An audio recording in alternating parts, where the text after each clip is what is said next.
Hier soir, j'ai été invitée à l'anniversaire de ma meilleure amie. Ça a été une merveilleuse soirée. J'ai même rencontré un garçon. C'était quelqu'un de très réservé, mais à mesure que le temps passait, et l'alcool aidant, il s'est ouvert à moi. Il était tellement mignon. Nous nous sommes beaucoup rapprochés durant cette soirée. Au final, il m'a donné son numéro de portable. Je me souvenais de lui avoir promis que je l'appellerais le lendemain. Cette nuit, je composais donc son numéro.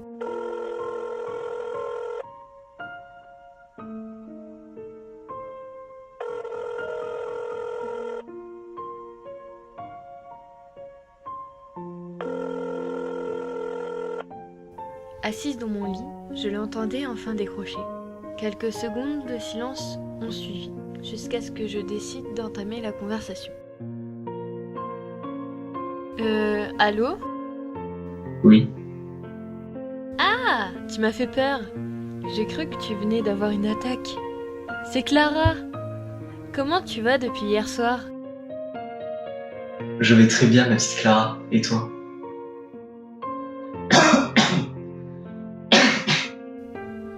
Mieux que toi, visiblement. Tu ne t'en es toujours pas remis de la soirée d'hier ou quoi ? Répliquai-je en ricanant bêtement. Bien sûr que si. Pour qui me prends-tu? Pour le petit Alexandre tout timide du début de soirée, tiens. J'ai été assez surprise de le voir à l'aise avec moi, alors que pendant l'anniversaire, avant que l'alcool ne fasse effet, bien évidemment, c'était quelqu'un de très réservé. Il restait là, dans son coin, à regarder les autres s'amuser et discuter, jusqu'à ce que son meilleur ami débarque enfin et qu'il le dévergonde un minimum le temps d'un soir. Au bout d'un moment, je lui ai expliqué que j'avais promis de l'appeler le lendemain pour avoir de ses nouvelles car, apparemment, il ne se souvenait de rien. Ensuite, il m'a demandé de décrire la soirée. Bah ouais, je devais sans doute être trop plein pour me souvenir de quoi que ce soit. Dit comme ça, c'est compréhensible. Eh bien, je dois dire qu'on s'est rapidement rapprochés l'un de l'autre. Haha, lui dis-je, toute souriante en repensant à ces moments. Un court blanc s'est installé le temps d'1 ou 2 secondes. Je l'entendis respirer fort.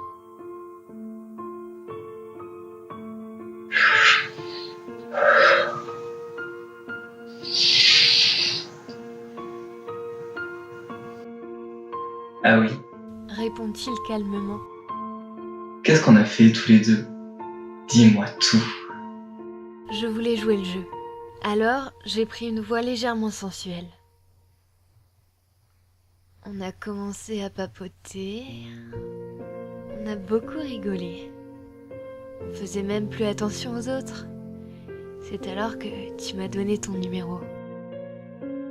Continue. Répliqua-t-il aussitôt d'un ton fortement curieux. Pendant toute la soirée, on s'est chuchoté des petites choses. Nos visages se rapprochaient lentement. Je te laisse imaginer la suite. Je me suis rendu compte, au tremblement de sa voix, qu'elle était de plus en plus agitée. Je ne vous cache pas que moi aussi. Jamais je n'aurais pensé que cet appel aboutirait à de tels échanges. Mais cela ne me déplaisait pas pour autant. Il m'a subitement demandé où j'habitais exactement. Étant seule chez moi, je n'ai pas tourné autour du pot pour lui révéler mon adresse. Tu ferais quoi si je venais? Toi, tu verrais quoi si je t'autorisais à venir ?